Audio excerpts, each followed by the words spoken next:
Shalom adik-adik teruna, selamat pagi dan selamat beribadah di hari Minggu tanggal 7 Maret 2021. Firman Tuhan dalam ibadah kita pagi ini akan dilayani oleh Kak Tasya di kelas Eka dan Kak Mei di kelas Dwi. Mari adik-adik, sebelum kita memulai ibadah kita siapkan dulu bacaan Alkitab kita yang terambil untuk Mazmur berbalasan nanti terambil dari Mazmur 37 ayatnya yang pertama sampai 11. Sekali lagi Kak Tasya ulangi, untuk Mazmur berbalasan kita nanti terambil dari Mazmur pasal 37 ayatnya yang pertama hingga 11. Dan bacaan firman kita terambil dari kitab Ezra pasal 1 ayatnya yang pertama sampai kelima. Adik-adik bisa siapkan dulu. Kalau sudah disiapkan semuanya, mari ambil sikap yang baik ya adik-adik. Kita akan memulai ibadah kita pada pagi hari ini. Kita bersaat teduh.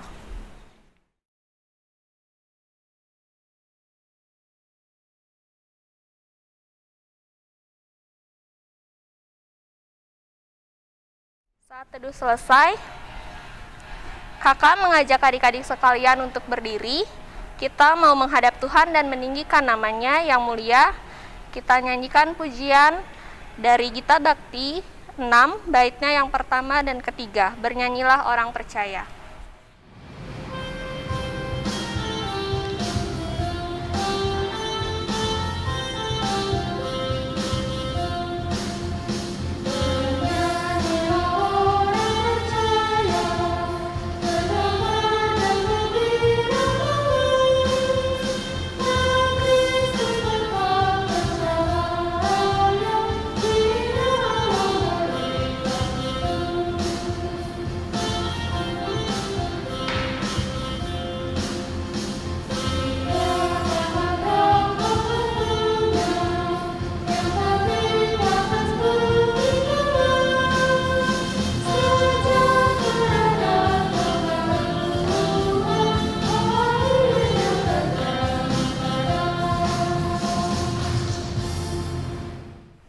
Masih tetap berdiri, mari kita bawa ibadah kita di dalam doa.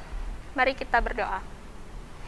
Selamat pagi Bapa, terima kasih atas kasih dan penyertaan-Mu, sehingga kami bisa bertemu di dalam ibadah hari Minggu Persekutuan Teruna secara daring ini. Bapa, saat ini kami akan memulai ibadah kami, kiranya Engkau memimpin ibadah ini dari awal, pertengahan, hingga pada akhirnya, boleh jadi hanya di dalam nama Tuhan Yesus saja. Kami juga mau berdoa untuk Kak Tasya dan Kak Merel yang menjadi pemberita firman Tuhan pada pagi hari ini, supaya apapun yang mereka sampaikan nanti turut dalam kehendak-Mu saja ya Bapa. Terima kasih Tuhan, ampunilah segala kesalahan dan dosa kami. Hanya di dalam nama Tuhan Yesus kami sudah berdoa dan mengucap syukur. Amin. Mari adik-adik kita membuka Mazmur berbalasan kita yang sudah disiapkan kita tadi, yang terambil dari Mazmur pasalnya yang ke-37, ayatnya yang pertama hingga 11. Kita akan membacanya secara berbalasan. Kak Tasya akan membaca ayatnya yang bercetak keluar dan adik-adik akan membaca ayat yang menjorok ke dalam. Mazmur 37, ayatnya yang pertama hingga 11. Kebahagiaan orang fasik semu. Dari Daud. Jangan marah karena orang yang berbuat jahat. Jangan iri hati kepada orang yang berbuat curang, sebab mereka segera lisut seperti rumput dan layu seperti tumbuh-tumbuhan hijau.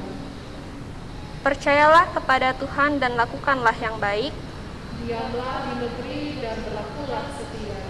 Dan bergembiralah karena Tuhan, maka Ia akan memberikan kepadamu apa yang diinginkan hatimu.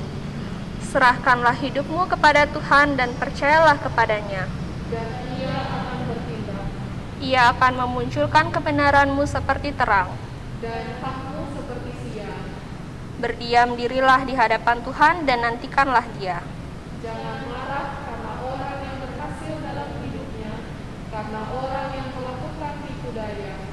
Berhentilah marah dan tinggalkanlah panas hati itu. Jangan marah, itu hanya membawa kepada kejahatan. Sebab orang-orang yang berbuat jahat akan dilenyapkan. Tetapi orang-orang yang menanti-nantikan Tuhan akan mewarisi negeri.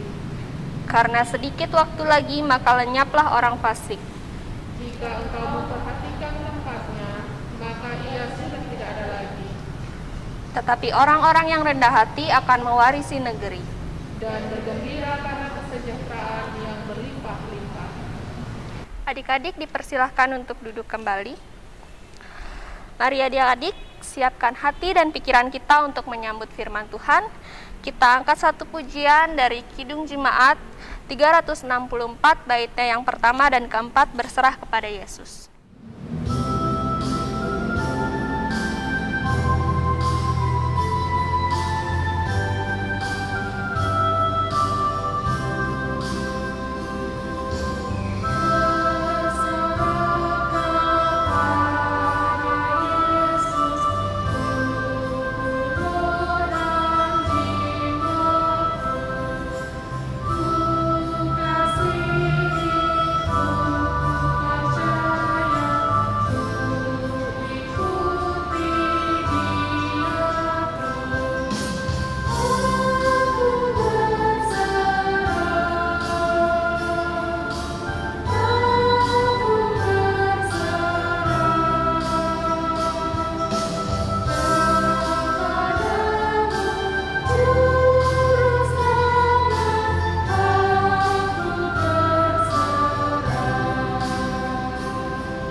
Adik-adik, kita akan masuk ke dalam pemberitaan firman Tuhan.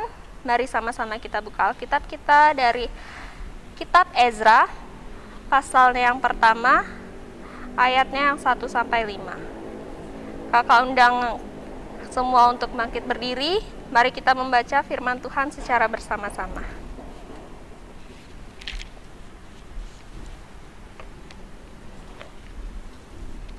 Adik-adik, kita akan membaca kitab Ezra ini. Kitab Ezra pasal 1 ini dalam satu perikop. Jadi kita membaca bersama-sama dari ayatnya yang pertama hingga 11. Ezra pasal 1 ayat yang pertama hingga 11. Kores mengizinkan orang-orang buangan pulang ke negerinya. Pada tahun pertama zaman Kores, raja negeri Persia, Tuhan menggerakkan hati Kores, raja Persia itu untuk menggenapkan firman yang diucapkan oleh Yeremia, sehingga disiarkan di seluruh kerajaan Kores secara lisan dan tulisan pengumuman ini. Beginilah perintah Kores, raja Persia, segala kerajaan di bumi telah dikaruniakan kepadaku oleh Tuhan, Allah semesta langit. Ia menugaskan aku untuk mendirikan rumah baginya di Yerusalem yang terletak di Yehuda. Siapa di antara kamu termasuk umatnya, Allahnya menyertainya. Biarlah ia berangkat pulang ke Yerusalem yang terletak di Yehuda dan mendirikan rumah Tuhan, Allah Israel, yakni Allah yang diam di Yerusalem. Dan setiap orang yang tertinggal dimanapun ia ada sebagai pendatang harus disokong oleh penduduk setempat dengan perak dan emas, harta benda dan ternak, di samping persembahan sukarela bagi rumah Allah yang ada di Yerusalem. Maka berkemaslah kepala-kepala kaum keluarga orang Yehuda dan orang Benyamin, serta para imam dan orang-orang Lewi, yakni setiap orang yang hatinya digerakkan Allah untuk berangkat pulang dan mendirikan rumah Tuhan yang ada di Yerusalem. Dan segala orang di sekeliling mereka membantu mereka dengan barang-barang perak, dengan emas, harta benda dan ternak, dan dengan pemberian yang indah-indah. selain dari segala sesuatu yang dipersembahkan dengan sukarela. Pula Raja Kores menyuruh mengeluarkan perlengkapan rumah Tuhan yang telah diangkut Nebukadnezar dari Yerusalem dan yang ditaruhnya di dalam kuil Allahnya. Kores, Raja Persia itu menyuruh mengeluarkan semuanya itu di bawah pengawasan Mitredat, bendahara raja, yang menghitung seluruhnya bagi Sesbazar, pembesar di Yehuda. Inilah daftarnya: 30 bokor emas, 10 bokor perak, 29 pisau, 30 piala emas, pula 410 piala perak, 1000 buah barang-barang lain. Barang-barang emas dan perak itu seluruhnya berjumlah 5.400. Semuanya itu dibawa oleh Sesbazar sewaktu orang-orang buangan itu dibawa pulang dari negeri Babel ke Yerusalem. Demikian pembacaan Alkitab. Terpujilah Tuhan. Haleluya.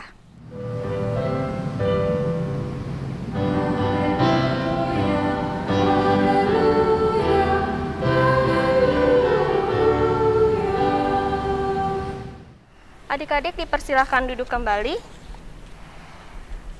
Saat ini kita akan masuk ke dalam pemberitaan firman Tuhan.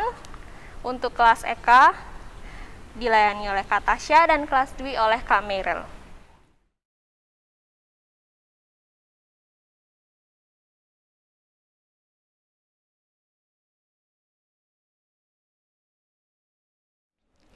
Shalom adik-adik, selamat pagi. Kakak bersuka cita bahwa pagi hari ini kita masih boleh bertemu melalui IHMPT daring, walaupun hanya melalui rekaman YouTube saat ini. Ya, Kakak berharap adik-adik semua dalam kondisi sehat, kuat di rumah masing-masing, dan kita siap untuk mendengarkan firman Tuhan saat ini. Sesuai dengan bacaan yang telah dibacakan oleh Kak Tasya tadi, firman Tuhan kita hari ini terambil dari kitab Ezra, pasalnya yang pertama, ayatnya yang pertama hingga ayatnya yang kelima. Tadi kita sudah bacakan bersama ayat 1 hingga ayat 11. Nah, sebenarnya apa yang mau kita bahas, yang mau disampaikan oleh kitab Ezra saat ini buat kita semua? Sebelum kami lanjut, kira-kira adik-adik tahu nggak siapa itu Ezra? Pernah dengar nama Ezra? Atau jangan-jangan ada adik-adik nih yang namanya Ezra? Ya. Siapa Ezra yang kita baca hari ini? Ezra yang kita baca hari ini adalah seorang imam dan seorang guru hukum Taurat bangsa Yahudi. Ya. Ezra, imam dan guru hukum Taurat dari bangsa Yahudi. Dan saat pembacaan ini kita baca, kondisi saat ini, situasi saat ini sedang ada di tanah pembuangan di Babilonia. Jadi Ezra menjadi perpanjangan tangan Tuhan untuk menuntun, untuk mengajari umat di tanah pembuangan. Lalu siapa Ezra yang kita baca hari ini? Dia imam, dia guru yang ditunjuk oleh Tuhan, ya, di tengah-tengah pembuangan di Babel. Ezra menerima mandat dari Raja Kores atau Raja Persia saat itu. Untuk apa? Ezra menerima mandat untuk memimpin orang-orang buangan kembali pulang ke tanah Israel. Dan bagaimana Ezra diminta untuk memimpin dalam pembangunan kembali rumah Tuhan. Tokoh pertama yang kita baca ada di kitab Ezra ini. Tokoh kedua ada disebutkan Kores, Raja negeri Persia. Siapakah Kores ini? Raja negeri Persia, Kak? Iya, di Alkitab sudah disampaikan. Kores itu raja di negeri Persia. Jadi adik-adik, ketika bangsa umat Israel dijajah atau dikalahkan, ditaklukkan oleh Babel, maka umat dibawa ke tanah Babel dan mereka dibuang di sana, dijajah di sana, sampai akhirnya kerajaan Babel dikalahkan, ditaklukkan oleh kerajaan Persia. Dan raja yang memimpin Persia adalah Raja Kores. Dia pendiri kerajaan Persia dan juga raja yang menaklukkan Babel. Siapa Kores ini? Dia merupakan raja yang di Alkitab sampaikan dia digerakkan hatinya oleh Tuhan. Dia merupakan raja yang bijaksana karena hatinya digerakkan oleh Tuhan. Hatinya digerakkan oleh Tuhan untuk apa? Raja ini digerakkan untuk bagaimana dia menghargai dan menghormati nilai keagamaan bangsa Israel, serta bagaimana Raja Kores mengizinkan umat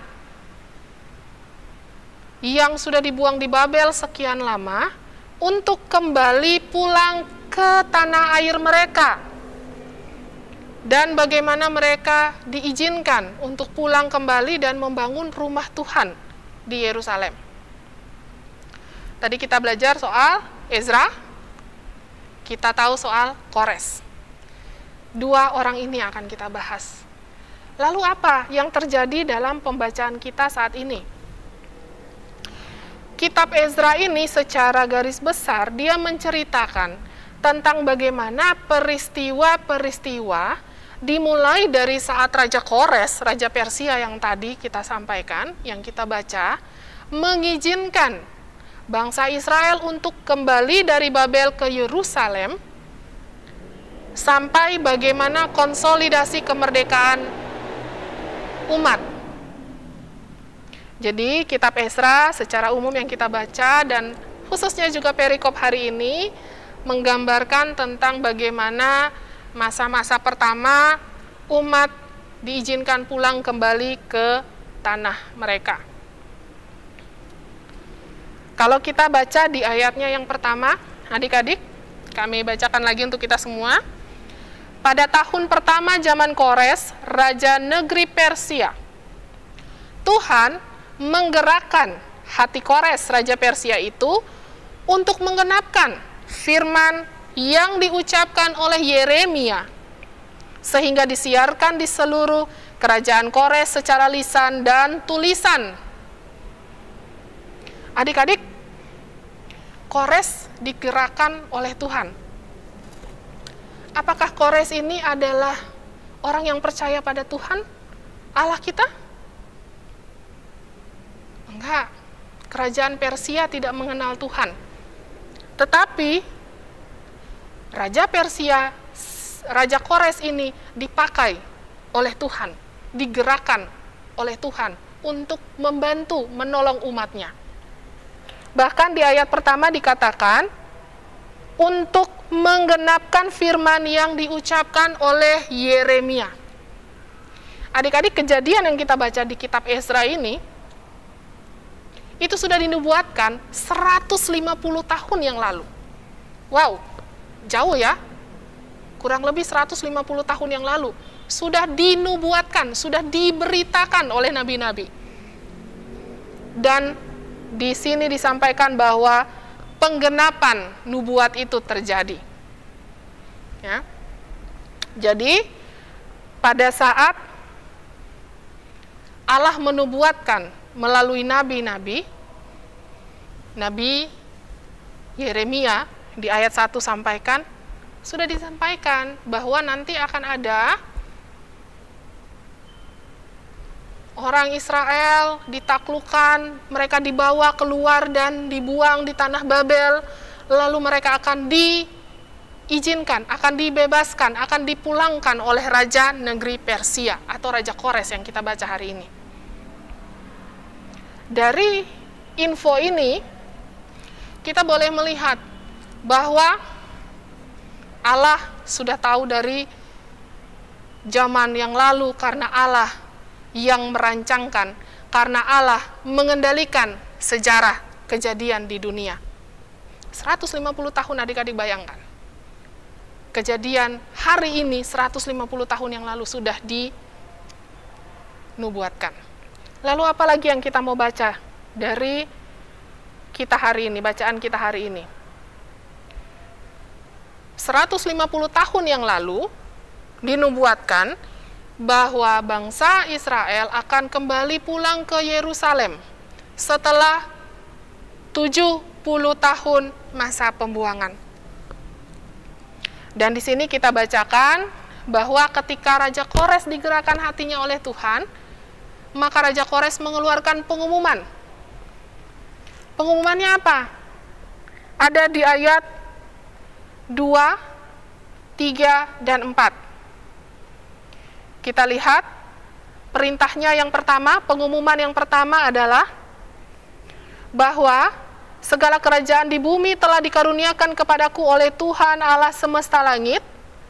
Ia menugaskan aku untuk mendirikan rumah baginya di Yerusalem yang terletak di Yehuda.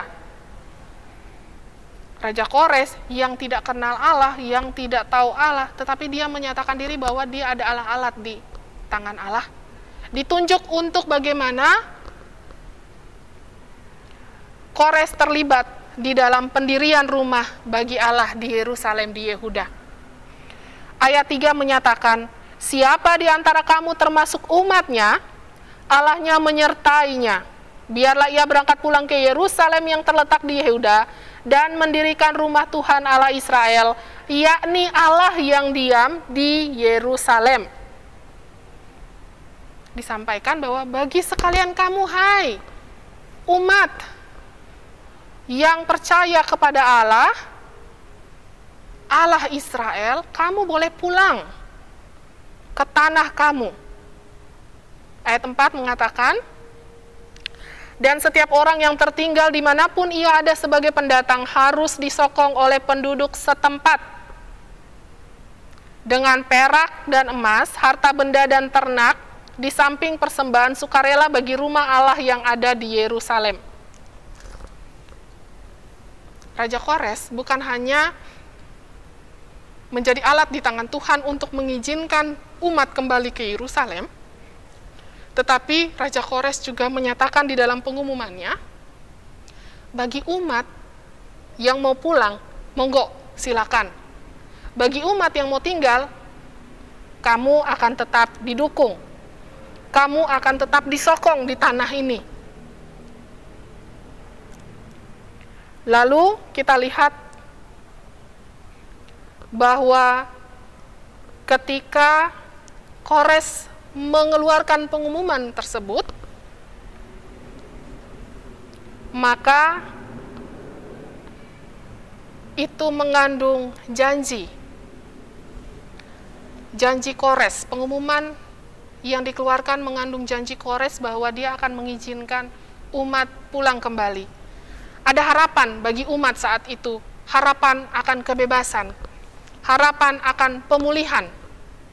Setelah sekian lama ada di tanah pembuangan, mereka akan dibebaskan, pulang kembali ke tanah yang mereka punya, tanah tempat asal mereka. Lalu bagaimana respon dari umat saat itu? Ada dua respon yang ada di sini adik-adik. Respon yang pertama ada di ayat 5. Maka berkemaslah kepala-kepala kaum keluarga orang Yehuda dan orang Benyamin, serta para imam dan orang-orang Lewi, yakni setiap orang yang hatinya digerakkan Allah untuk berangkat pulang dan mendirikan rumah Tuhan yang ada di Yerusalem. Berkemaslah mereka. Respon pertama, orang-orang bukan hanya Raja Kores yang digerakkan hatinya oleh Allah, tetapi umat Tuhan saat itu digerakkan hatinya oleh Allah untuk apa? Segera bergegas, segera berkemas untuk pulang kembali ke tempat mereka. Respon yang pertama. Respon yang kedua apa adik-adik? Dalam ayat kelima dikatakan bahwa setiap orang yang hatinya digerakkan. Ternyata tidak semua umat, tidak semua orang hatinya digerakkan untuk pulang kembali ke tanah mereka. Itu juga bisa tercermin di ayat 4 yang telah kita bacakan tadi, bahwa bagi siapapun yang nggak mau pulang, yang nggak mau ikut kembali ke Yerusalem, boleh tetap tinggal, boleh tetap didukung, disokong di Babel. Nah, apa kira-kira yang menyebabkan hati yang tidak digerakkan ini, adik-adik? Mereka sudah terlanjur nyaman ketika masa pemerintahan Raja Kores. Saat itu, tadi sudah disampaikan di depan bahwa Raja Kores hatinya digerakkan oleh Allah, dia dipenuhi oleh kebijaksanaan dari Allah, dan dia sangat menghargai iman umat saat itu, sehingga masa pemerintahannya itu masa yang sejahtera, masa yang enak, masa yang bahagia. Dan sebagian umat terlena dengan segalanya, terlena dengan kebahagiaan yang ada, terlena dengan hal-hal indah yang mereka dapatkan semasa pemerintahan Raja Kores. Sehingga mereka lupa, ngapain sih gue mesti pulang sana? Sudah hancur tuh Yerusalem di Yehuda, ngapain gue mesti pulang? Mesti ngangkut-ngangkut barang, mesti apalagi disuruh bangun rumah Tuhan. Ya elah, di sini sudah enak-enak tinggal, pulang jadi tukang di sana. Ngapain? Mereka berpikir lebih enak tetap tinggal di sini, apalagi tetap tinggal disokong, didukung. Ini dua respon yang berbeda dari umat saat itu, adik-adik. Bahkan ada respon ketiga dari masyarakat Persia saat itu, masyarakat di Babel saat itu. Mereka pun mendukung setiap kebutuhan dari umat, khususnya yang akan pulang. Kita bisa baca di ayatnya yang ke-6, dan segala orang di sekeliling mereka membantu mereka dengan barang-barang perak, emas, harta benda, ternak, dan pemberian yang indah-indah, dan lain sebagainya. Masyarakat di sana mendukung kepulangan umat ke Yerusalem di Yehuda. Bahkan Kores pun memerintahkan untuk mengeluarkan segala perlengkapan rumah Tuhan yang pada saat mereka diangkut ke Babel, rumah Allah di sana dihancurkan. Perlengkapan-perlengkapan rumah Allah itu, rumah Tuhan itu dibawa semua ke Babel. Itu Kores bilang, keluarkan, kembalikan, bawa, pulang. 3 respon yang boleh kita pelajari hari ini lewat pembacaan kita. Lalu ditutup dengan, setelah mereka bergegas, mereka berkemas dengan bantuan, sokongan, dukungan dari masyarakat di Babel, mereka beriringan pulang ke tanah Yerusalem. Adik-adik, apa yang mau kita pelajari dari firman yang kita baca, kita dengarkan pagi ini? Kita boleh melihat bahwa kejadian hari ini yang tadi kami sampaikan, kejadian pembacaan kita hari ini sudah dinubuatkan jauh di belakang sana, kurang lebih 150 tahun. Bayangkan, kejadian 150 tahun ke depan sudah dirancangkan, sudah dinubuatkan. Allah mengendalikan sejarah, Allah mengendalikan hidup kita. Dan ketika Allah menjanjikan rancangan yang penuh damai sejahtera bagi kita, anak-anaknya, bagi kita umatnya, maka itu adalah ya dan amin. Akan ada penggenapan di dalamnya. Lalu di dalam penggenapan itu apakah lurus-lurus saja? Apakah kayak jalan tol? Nggak ada lampu merah, nggak ada pengkolan-pengkolan gitu, belokan-belokan? Enggak. 150 tahun masa nubuatan sampai di perikop kita hari ini, banyak tantangan, banyak pergumulan yang harus dihadapi oleh umat. Jatuh bangunnya mereka itu ada. Sampai pada masa mereka dibuang di Babel. Janji pemulihan itu Tuhan genapi melalui Raja Kores. Pertama, janji Allah ya dan amin. Rancangan yang penuh damai sejahtera yang akan selalu menuntun dan memimpin langkah kita. Janji Allah itu akan digenapi melalui semua orang yang Allah tunjuk, yang Allah mau untuk menjadi alat di tangannya. Siapapun mereka, bahkan kita saat ini. Kalau Kores saja, seorang raja yang tidak mengenal Allah, bisa dipakai oleh Tuhan, bisa dipakai oleh Allah. Apalagi kita yang merupakan anak-anaknya, yang mengenal Dia dari sedari kita masih kecil masuk sekolah minggu. Kita terus-menerus diajarkan orang tua kita, guru sekolah minggu kita, kakak layan, bunda layan, siapa itu Tuhan, siapa itu Yesus. Kores yang tidak mengenal Tuhan dipakai, apalagi kita adik-adik. Pertanyaannya sekarang, maukah kita, bagaimana respon kita? Maukah kita memberikan diri kita? Maukah kita seperti umat saat itu yang langsung berkemas, bergegas untuk pulang kembali ke tanah? Walaupun mungkin pada saat kembali di perjalanan ada 1 dan 2 hal yang mungkin menghalangi. Walaupun ketika sampai di tanah Yerusalem, mereka masih harus kerja keras lagi membangun. Tapi mereka berespon positif, mereka berkemas, bergegas. Kita mau seperti itu? Atau kita mau mengikuti respon umat yang kedua yang terlena dengan apa yang sudah ada, kenyamanan dalam hidup kita, comfort zone kita? Bagaimana dengan kita? Bagaimana dengan adik-adik? Tantangan dan pergumulan akan selalu ada dalam kehidupan kita. Itu merupakan satu proses yang harus kita lewati. Tetapi yang Tuhan minta, kita belajar hari ini. Di dalam penderitaan sekalipun, di dalam masa pembuangan sekalipun, ketika Allah sudah bilang, kamu akan ditebus, kamu akan dipulihkan, kamu akan dibebaskan. Kita baca hari ini, umat digenapi janji Allah bagi umat saat itu. Dibebaskan, dipulihkan. Maka ketika kita dalam tantangan dan pergumulan saat ini, jangan kita takut. Jangan kita resah gelisah. Yakin dan percaya. Taat pada Tuhan. Dan percaya bahwa janjinya akan selalu ya dan amin. Akan selalu digenapi olehnya. Karena Tuhan selalu menggenapi dan kita semua, kita sekalian akan diperlengkapi di dalam pimpinan dan tuntunan Tuhan. Responnya kita mau yang mana?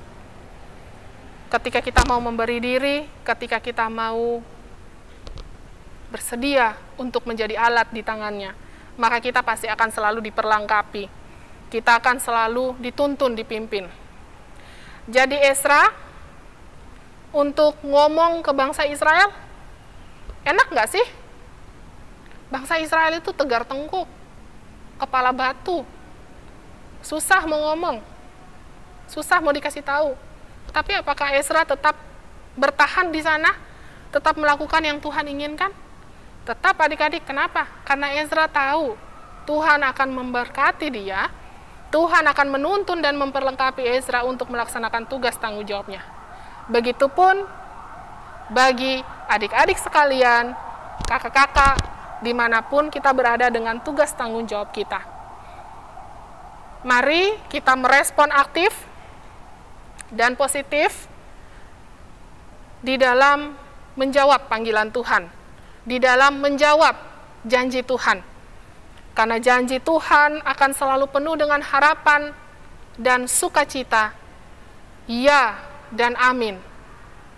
Bagi kita sekalian, adik-adik, kakak, dan seluruh orang-orang yang mau percaya bagi Allah. Jadi adik-adik, ketika kita dalam kehidupan saat ini, khususnya masa-masa COVID, masa-masa berat, sudah mulai bosan dengan yang namanya online, sekolah online, malah banyak tugas, aduh boros kuota, banyak makan kuota. aduh ribet, gak bisa kemana-mana. Itu proses yang harus kita lewati saat ini. Tapi kita mau yakin dan percaya bahwa Tuhan akan selalu menyertai kita melewati masa-masa sulit ini. Karena rancangan Tuhan tidak ada yang mendatangkan kecelakaan, tetapi rancangan Tuhan adalah rancangan yang penuh damai sejahtera untuk kita, anak-anaknya. Mari adik-adik, kita mau belajar untuk lebih lagi, untuk lebih percaya, untuk lebih taat, untuk lebih setia, dan merespon positif akan setiap hal yang Tuhan anugerahkan dalam kehidupan kita hingga saat ini dan selama-lamanya. Selamat mengikuti, menjawab, dan merespon janji Tuhan yang penuh dengan harapan dan sukacita. Amin. Puji Tuhan, kita sudah sama-sama mendengarkan kebenaran firman Tuhan yang disampaikan oleh Kak Tasya dan Kak Merel. Karena itu, mari kita meresponnya dengan memuji Tuhan. Dari Gita Bakti 189, Yesus inginkan dirimu.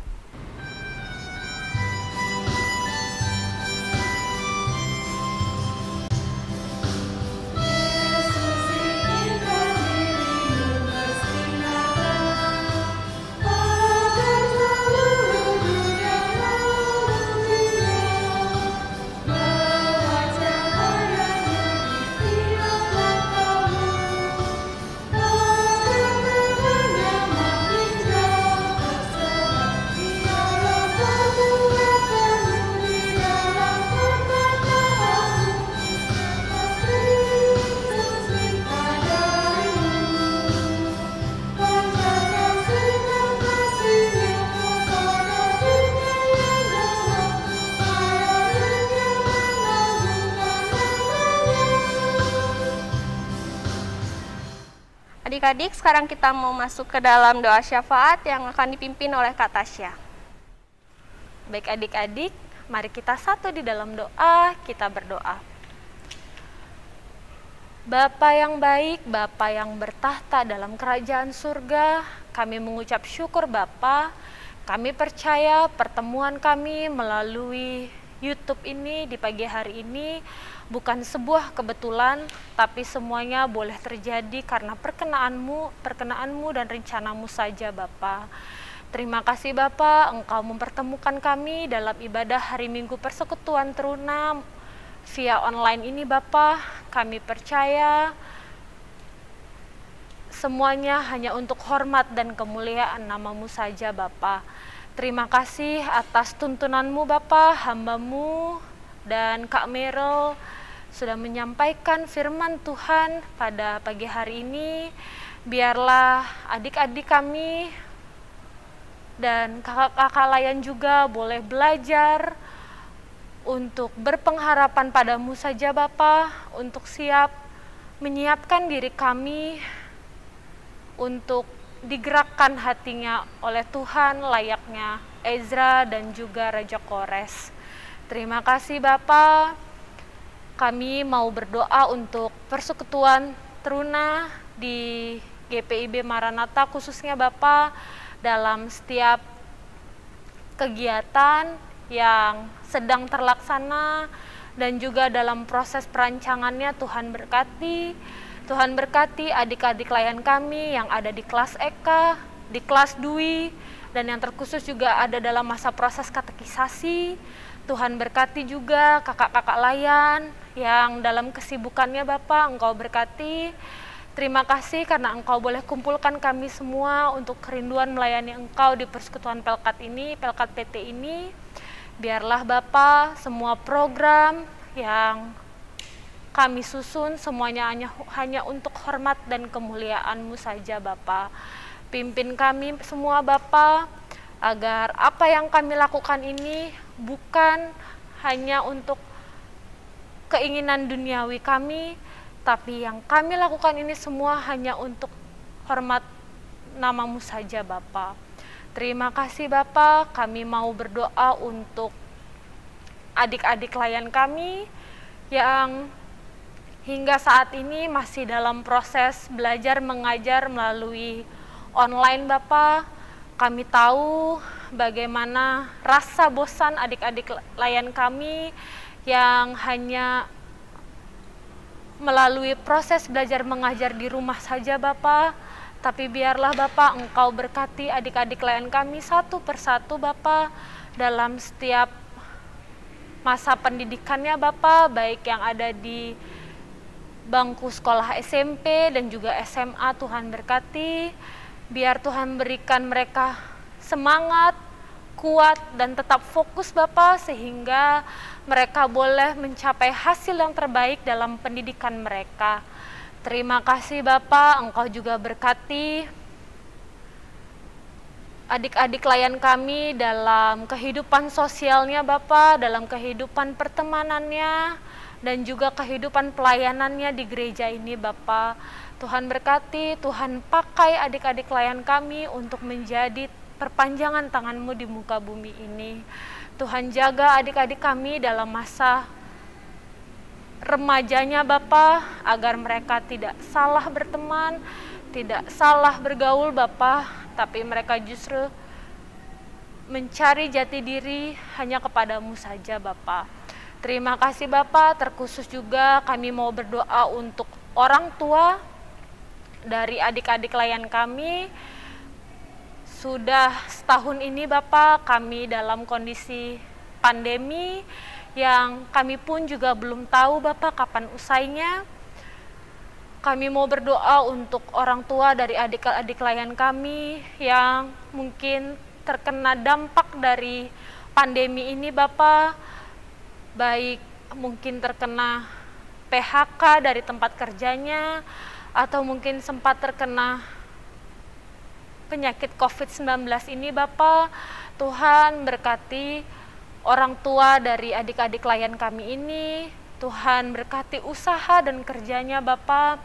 Tuhan berkati setiap langkah orang tua dari adik-adik layan kami, agar Tuhan berikan juga kesehatan dan kekuatan, dan Tuhan jauhkan dari mara bahaya. Tuhan cukupkan kebutuhan rumah tangga yang ada di rumah tangga adik-adik layan kami Bapak bersama orang tuanya. Tuhan cukupkan, hamba-Mu yakin dan percaya Tuhan tahu, lebih tahu apa yang mereka butuhkan Bapak. Terima kasih Bapak. Tak lupa juga hamba-Mu berdoa, jikalau ada adik-adik layan dan kakak layan yang dalam kelemahan tubuh, baik dirawat di rumah maupun dirawat di rumah sakit, Tuhan berkati, Tuhan jamah, Tuhan jauhkan, Tuhan sembuhkan, melalui makanan, minuman, obat-obatan, serta perawatan khusus Bapak. Tuhan angkat penyakitnya agar boleh kembali berkegiatan seperti biasa Bapak.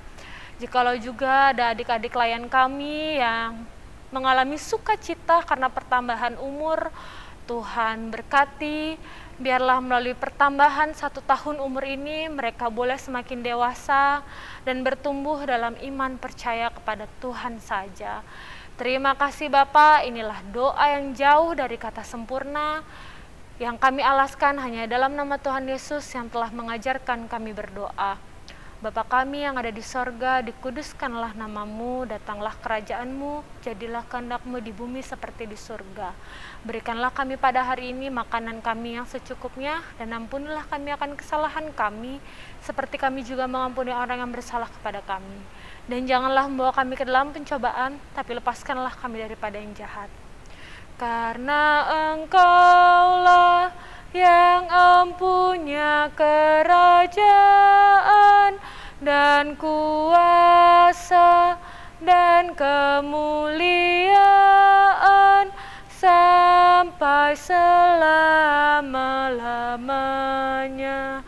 Amin. Mari adik-adik kita memberikan persembahan kita sebagai ungkapan syukur kita kepada Tuhan.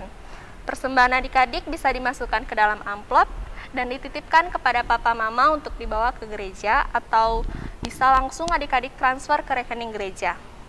Sambil memberikan persembahan, kita memuji Tuhan dari Gita Bakti 81, baitnya yang pertama dan kedua, Allah sumber kemurahan.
Kakak undang adik-adik untuk bangkit berdiri, kita akan membawa persembahan kita di dalam doa syukur.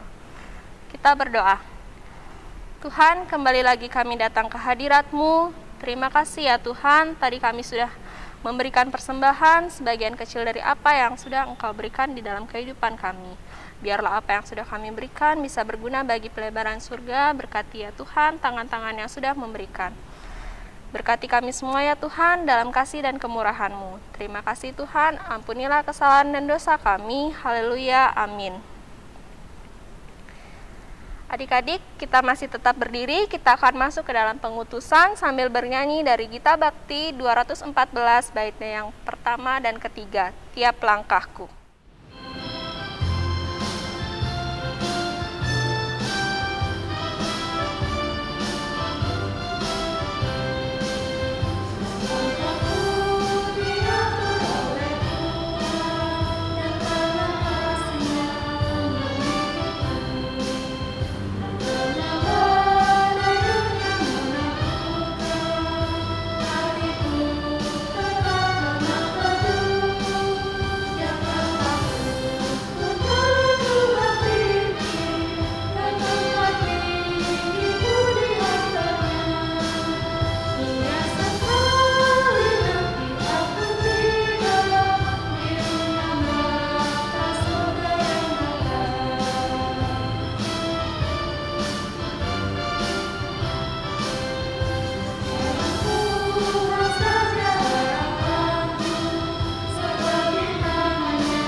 Untuk doa berkat akan dibawa oleh Kak Mei. Mari adik-adik kita menutup ibadah kita di pagi hari ini di dalam doa. Kita berdoa. Bapa Allah yang Maha Kasih, kami menaikkan syukur hati kami untuk pagi hari ini ya Bapa, kami boleh diberkati di dalam ibadah bersama, dalam ibadah hari Minggu Persekutuan Teruna. Kami sudah boleh membaca merenungkan berita firman-Mu, dan saat ini Bapa, kami akan pulang kembali ke tengah-tengah kehidupan kami. Biarlah ya Bapa, kami boleh pulang dan boleh belajar untuk lebih taat, untuk lebih percaya dan lebih setia lagi kepadamu ya Bapa, karena setiap janji yang daripadamu akan selalu digenapi. Biarlah setiap kasih setia dari Allah Bapa, penyertaan dari Allah Bapa di dalam kasih akan Yesus Kristus, serta tuntunan dan pimpinan Roh-Nya yang kudus, memberkati, menyertai, menuntun dan memimpin langkah kehidupan kami saat ini kekal selama-lamanya.